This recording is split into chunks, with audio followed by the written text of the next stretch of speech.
कल दिनांक 22 जुलाई को रात्रि के 8 बजे चाईबासा पुलिस को एक सूचना मिली कि कुछ भाकपा माओवादी के सदस्य बरकेला में जो वन विभाग में जो विस्फोट की घटना हुई थी और उसके बाद जो सड़क पर विस्फोट किया था, उसके बाद सोमा पंचो और शहर के आसपास के क्षेत्रों में जो है जो गांव है वहां पर जो है पोस्टरिंग करने की सूचना थी और विधि विरुद्ध क्रियाकलाप की सूचना थी। तो इसी संदर्भ में पुलिस की एक टीम बनी और उन्होंने 2 भाकपा माओवादी के सक्रिय सदस्यों को सोमा पंचो के पास से गिरफ्तार किया। वहां पर कुल 3 भाकपा माओवादी के सदस्य थे, जिसमें से 2 गिरफ्तार हुए, एक जो है अंधेरे का फायदा उठाकर भागने में सफल रहा। और ये 2 व्यक्ति जो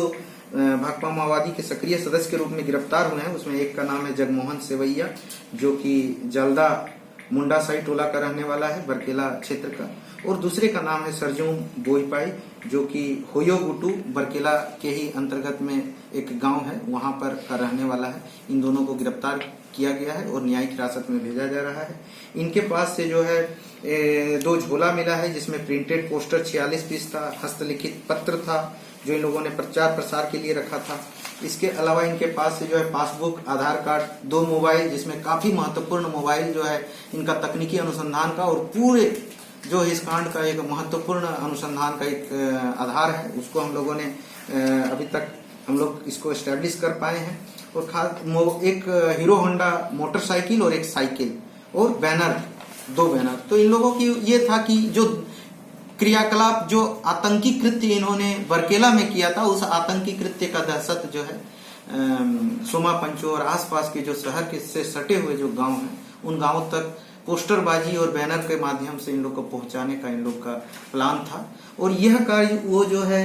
अजय महतो, जो कि भाकपा माओवादी का एक बहुत बड़ा कमांडर है, और मिसिर बेसरा, उसके ही निर्देश पर ये लोग कर रहे थे। और उन लोगों की ये एक तरह से दीर्घकालीन रणनीति थी कि दहशत को जो है शहर के आसपास के क्षेत्रों तक पहुंचाया जाए। लेकिन पुलिस ने काफी सतर्कता और सूचना संकलन में तीव्र तत्परता दिखाई और इस दोनों को गिरफ्तार किया है।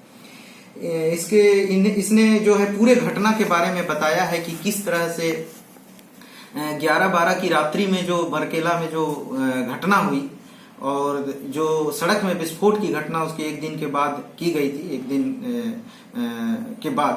तो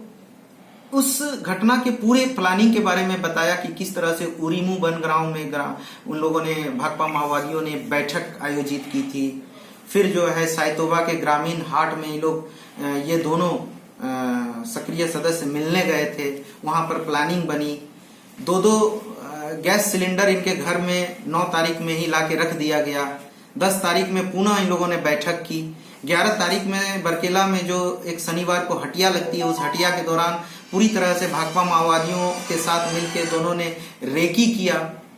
और फिर ये लोग उरीमू वापस जाके फिर पूरी तरह से अपने साजो सामान के साथ, हथियारों के साथ, सिलेंडर के साथ, विस्फोटकों के साथ, भाकपा माओवादी दस्ता के साथ ये लोग मिलके यहाँ पर आए। और मिलके जब ये लोग आए और घटना को अंजाम दिया, आतंकी कृत्य को अंजाम दिया, इनके जो है इन लोगों ने अपना जो इन लोगों के पूछताछ के क्रम में लगभग 55 भाकपा माओवादी सदस्यों का नाम सामने आया है, जो कि अनुसंधान कर से इन लोग का सत्यापन, नाम पता का सत्यापन किया जाएगा और आगे की कार्यवाही की जाएगी। इसके अलावा जो 2 महत्वपूर्ण बातें सामने आई हैं कि जो अजय महतो, जो कि गिरिडीह क्षेत्र में एक भाकपा माओवादी कमांडर के रूप में सक्रिय था, वो भी इस क्षेत्र में जो है आया है। और इस क्षेत्र में लगातार जब से वो आया है तो वो अपनी गतिविधियों को संचालित कर रहा है। और इसके अलावा साहेब राम मांझी जो है, वो भी जो है इस क्षेत्र में जो है अपनी गतिविधियों को संचालित